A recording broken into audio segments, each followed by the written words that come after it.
friends, welcome to my channel. My name is Puneet Sharma and with my friend Mr. Pradeep नायक मैं आप लोगों के लिए फिर से लेकर आया हूँ मैथमेटिक्स की एक नई series which is equally important for BSc, BCom, BCA, BBA and also for MCom. So before starting the video, let's meet my friend Mr. Pradeep Nayak. Hello students, basic mathematics के इस सेशन में आप सभी लोगों का स्वागत. My name is Pradeep Nayak and you are watching our YouTube channel Gyanam. तो dear students, मैं यहाँ पर आप लोगों के लिए लेकर आया हूँ बीसीए मैथमेटिक्स की कंप्लीट सीरीज सभी सैम्स के लिए 1st to 6th सैम. तो कीप वाचिंग दिस चैनल और मैं चाहूंगा कि आप सभी लोग इस चैनल को शेयर कीजिए, लाइक कीजिए और सब्सक्राइब करना ना भूलें और बेल आइकन को दबाना भी ना भूलें ताकि वीडियो की नोटिफिकेशन आप तक पहुंचती रहे. तो let's start the video. Welcome back students. तो डियर स्टूडेंट्स, आज का जो हमारा टॉपिक रहेगा वो रहेगा Stirling formula and question related to Stirling formula. लेकिन स्टाइलिंग फार्मूला पढ़ने से पहले आपके जो बेसिक कंसेप्ट्स हैं वो क्लियर होने चाहिए इंटरपोलेशन के. तो डियर स्टूडेंट्स, उसके लिए जो बेसिक कंसेप्ट की वीडियो है वो हम ऑलरेडी अपलोड कर चुके हैं. Newton forward difference formula, Newton backward difference formula, Gauss central difference formula. Please वो वीडियोस आप जरूर देखिए. अदरवाइज स्टाइलिंग फार्मूला आपको समझ में नहीं आने वाला है, तो प्लीज वो वीडियो आप जरूर देखें. ओके देन, आज का टॉपिक शुरू करते हैं. स्टाइलिंग फार्मूला होता क्या है? तो डियर फ्रेंड्स, मैं ऑलरेडी लिख के रखा हूँ आप सभी के लिए. स्टाइलिंग फार्मूला एफ एक्स क्या है? Y nought plus P del Y nought minus del Y 1/2 plus P square 2 factorial upon. यहाँ पे आप फॉर्मूला को एक बार जरूर देखिएगा अच्छी तरह से कि ये फॉर्मूला किस तरह का है. जो ये फॉर्मूला ये है, ये इसको डिराइव किया गया है गॉस सेंट्रल डिफरेंस फार्मूला से. यहाँ पर जितने भी कंसेप्ट यूज हो रहे हैं वो सारे के सारे गॉस सेंट्रल डिफरेंस फार्मूला के होंगे. ये फॉर्मूला आपकी बुक में भी दिया है, तो प्लीज आप ये फॉर्मूला वहां से भी देख सकते हैं.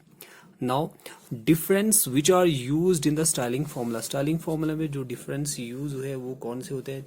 तो आपको पता होगा जब हमने गॉस सेंट्रल डिफरेंस टेबल पढ़ा था, Gauss central difference formula, backward और फॉरवर्ड फार्मूला जब वो पढ़ा था, तो वहां पे जो सेंटर में वैल्यू आती थी उसको एक्स नॉट और वाई नॉट देते थे और सामने फॉरवर्ड के लिए हम क्या करते थे, नीचे की तरफ, फिर ऊपर, फिर नीचे, फिर ऊपर उस टेबल में जाते थे. तो और बैकवर्ड के लिए हम वाई नॉट का जो पहला स्टेप होता था, वाई नॉट के बाद हम ऊपर जाते थे, फिर नीचे, फिर ऊपर और फिर नीचे. तो यानी जो ये डिफरेंस टेबल बनेगा इसके लिए वो बैकवर्ड और जो फॉरवर्ड फॉर्मूला था सेंट्रल इंटरपोलेशन का, वो दोनों यूज होने वाले हैं. जैसे कि इस टेबल से क्लियर हो जाएगा. देखिए एक्स नॉट वाई नॉट ये सेंट्रल वैल्यू दी होगी. अब आपको ये क्लियर होगा कि एक्स नॉट हम किसको लेंगे. ओके, ये मैं पिछली वीडियो में ऑलरेडी डिस्कस कर चुका हूँ. ओके, तो यहाँ पे हम क्या करते थे, जब फॉरवर्ड डिफरेंस आता तो हम पहले क्या करते थे, नीचे की तरफ, फिर ऊपर, फिर नीचे, फिर ऊपर. ओके, और जब बैकवर्ड होता तो पहले ऊपर, फिर नीचे, फिर ऊपर, फिर नीचे. ओके, तो जो ये बीच वाला टेबल बन रहा है, जो ये बीच में दो कॉलम वाई वाई नॉट, ये वाली वैल्यू, ये वाली वैल्यू, यहाँ पर जो इवन पावर वाली है उसकी एक ही वैल्यू लेते हैं, ऑड वाली दो वैल्यू लेते हैं. ओके, ऑड वाली दोनों वैल्यूज लेंगे यहाँ पर भी. तो प्लीज आप उस टेबल को ध्यान से देखिएगा. और जो ये फॉर्मूला कंस्ट्रक्ट हुआ है ये बिल्कुल इन्हीं वैल्यूज के बेस पे हुई है, दोनों फॉरवर्ड और बैकवर्ड इंटरपोलेशन के बेस पे. ओके, तो यहाँ पर एक बहुत इंपॉर्टेंट क्वेश्चन है. use Stirling formula to evaluate f 1.22. Function को 1.22 पे हमने इवेल्युएट करना है. गिवन डाटा आपको दिए होंगे, x की वैल्यू दी है, y की वैल्यू दी है. हमने स्टार्लिंग फॉर्मूला यूज करके इस क्वेश्चन को सॉल्व करना है. ओके, तो सबसे पहले तो हम देखेंगे कि जो ये वैल्यू है 1.22 ये किसके नजदीक है. 1.22 यहाँ पर है और ये किसके बीच में है, 1.22 1.2 और 1.3 के बीच में होती है वैल्यू 1.22. इसका मतलब सेंट्रल वैल्यू जो ये है, ये x नॉट है, इससे बड़ी वैल्यू दी है 1.22.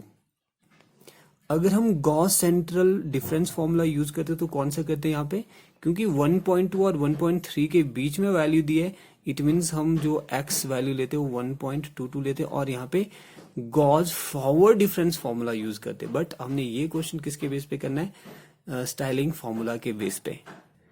तो एक्स नॉट की वैल्यू होगी और वाई नॉट की वैल्यू होगी और एक्स की वैल्यू होगी 1.22। तो सबसे पहले तो हम ये टेबल कंप्लीट करते हैं, जो डिफरेंस टेबल बन रहा है। डिफरेंस टेबल जैसे ही आप, तब हम स्टाइलिंग फार्मूला यूज करेंगे इस क्वेश्चन को सॉल्व करने के लिए। ओके, तो पहले इस टेबल को कंप्लीट करते हैं। जैसे कि आपको पता ही है, डिफरेंस लेंगे ये माइनस ये माइनस ये माइनस ये माइनस ये, जो वैल्यू आएगी उसको हम बीच में लिखेंगे। ओके, पहला जो डिफरेंस आएगा वो आएगा 0.051। अगला जो डिफरेंस आएगा ये माइनस ये, it comes out to be 0.041। Next जो डिफरेंस है ये माइनस ये आता है 0.031। और जो फाइनल डिफरेंस है ये आएगा 0.022। अगला डिफरेंस निकालेंगे ये माइनस ये, वो यहाँ पे आने वाला है माइनस का 0.010। नेक्स्ट इन दोनों के बीच का जो डिफरेंस है ये आएगा माइनस का 0.010, ये भी सेम ही आने वाला है। और फाइनल जो डिफरेंस है माइनस का 0.009। वैसे तो ये भी कम है, लेकिन फिर भी देखते हैं आगे क्या बनता है। ये माइनस ये तो 0 आ जाएगा और ये माइनस ये हो जाएगा 0.001। जो डिफरेंस है ये बिल्कुल बहुत ही छोटा है, इसलिए हम इसको नेग्लेक्ट करेंगे। नेग्लेजिबल है डेल क्यूब वाई की जो वैल्यूज आ रही है नीचे, इसीलिए जो हम फॉर्मूला में वैल्यूज भरेंगे वो सिर्फ डेल्टा स्क्वायर वाई यानी सेकंड ऑर्डर वैल्यूज ही लेंगे, क्योंकि डेल क्यूब की जो वैल्यू बहुत ही छोटी आ रही है, इसलिए हम इसको नेग्लेक्ट कर देंगे। ओके, नाउ फ्रॉम टेबल हम ये वैल्यूज फाइंड आउट कर सकते हैं ये सारी। सबसे पहले एक्स नॉट क्या होगा, एक्स नॉट की वैल्यू जो सेंटर में है 1.2, और उसी तरह से एच क्या था, एच इनके बीच का जो डिफरेंस है एच निकलेगा 0.1, difference between the intervals. Okay, and next x minus x not, और एक्स की वैल्यू क्या है, एक्स आपके पास ये था 1.22, एक्स की वैल्यू भी लगी है पता। जब हम पी की वैल्यू फाइंड करते हैं तो एक्स माइनस एक्स नॉट यानी 1.22 माइनस 1.2 डिवाइडेड बाय 0.1, जब आप इसको कैलकुलेट करोगे it comes out to be 0.2, यानी जो पी की वैल्यू 0.2 आ गई। नाउ वाई नॉट क्या होगा, देखिए वाई नॉट एक्स नॉट के सामने वाली वैल्यू 0.932। ओके, अब इस टेबल के accordingly X nought Y nought की वैल्यू आ गई। अगली जो वैल्यू रहेगी यहाँ से ऊपर वाली और नीचे वाली, ऊपर वाली वैल्यू डेल वाई -1 और डेल वाई नॉट होगा, यानी यहाँ से ऊपर वाली वैल्यू ये होगा डेल वाई -1 और ये होगा डेल वाई नॉट। अगली जो वैल्यू रहेगी वो ये वाली होगी। ओके, ये होगा डेल स्क्वायर वाई -1। अगर ये दोनों वैल्यूज होती तो मैं ये और ये लेता, ये होता डेल क्यूब वाई -2 और ये होता डेल ये वाली जो वैल्यू है डेल स्क्वायर वाई -1 होता, और ये जो वैल्यू होती है डेल क्यूब वाई -2 होता, और ये डेल क्यूब वाई -1। बट इसको हमने नेग्लेक्ट कर दिया, हम यहाँ तक ही वैल्यू लेंगे। पहली एक वैल्यू, फिर ये 2 आएगी। ओके, फिर 1, फिर 2। ओके, इस तरह से ये टेबल जाएगा सेंट्रल डिफरेंस में स्टाइलिंग फॉर्मूला के अकॉर्डिंगली। आई होप ये क्लियर हो गया होगा आपको। देखिए एक्स नॉट वाई नॉट, यहां से हम ऊपर वाली वैल्यू नीचे वाली वैल्यू दोनों लेंगे, फिर से बीच में एक वैल्यू लेंगे डेल स्क्वायर वाई -1 वाली, फिर अगली 2 वैल्यू लेंगे। अगला अगर और होता तो हम क्या करते, एक वैल्यू और लेते हैं। ओके, देखिए यहां से ऊपर को जो वैल्यू आएगी डेल वाई -1 होगा, नीचे की तरफ वाई नॉट -1 -2। ओके, और उसी तरह से ये डेल स्क्वायर वाई -1 आएगी वाली वैल्यू। अगली फिर से ऊपर की तरफ डेल क्यूब वाई -2 आएगा, फिर वाई -1 आएगा। इस तरह से वैल्यूज आएगी, आप इस टेबल में देख सकते हैं। ओके, आपकी बुक में भी दिया है टेबल, आप वहां से भी देख सकते हो।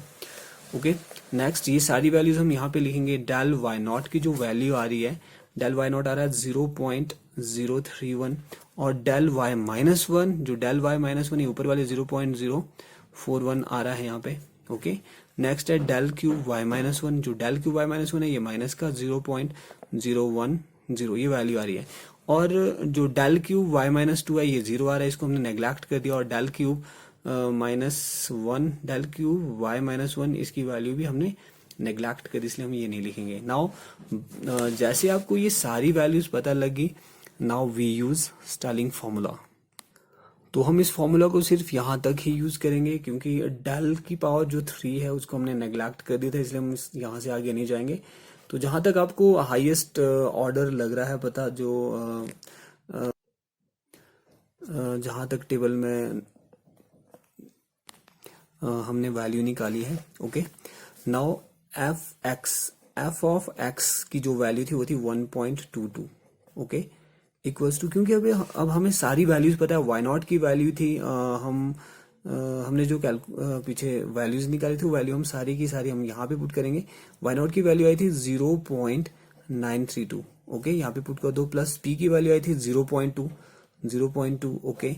Then del Y nought, sorry del Y nought है, डेल वाई नॉट की वैल्यू थी 0.041 माइनस नहीं प्लस होगा यहाँ फॉर्मूला में, del Y minus one, del Y minus one की वैल्यू थी 0.031, ओके।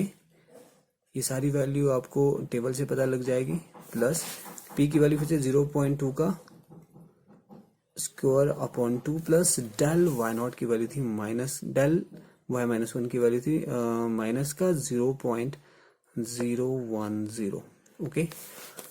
अभी इन वैल्यू को जब आप कैलकुलेट करोगे ये आएगा 0.932, प्लस जब ये सारा सॉल्व करोगे, पहले आपने इसको माइनस करना, फिर इसके साथ multiply, then divided by 2।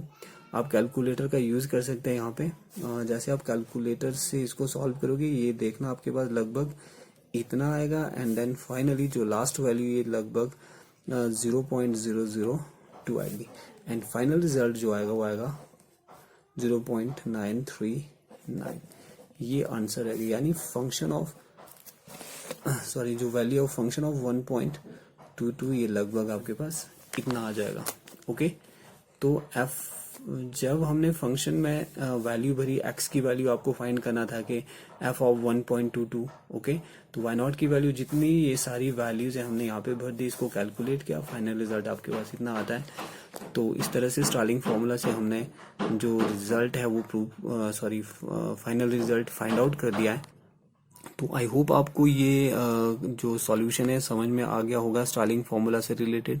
Starlink formula होता क्या है और इसको कौन से दो फॉर्मूलाज से डिराइव किया जाता है, ओके। तो dear students, keep practicing the question related to these formulas. If you have any problem in any question, then you can ask through comment and by messaging me, so that I will provide video of that particular question to you. Thanks for watching my channel.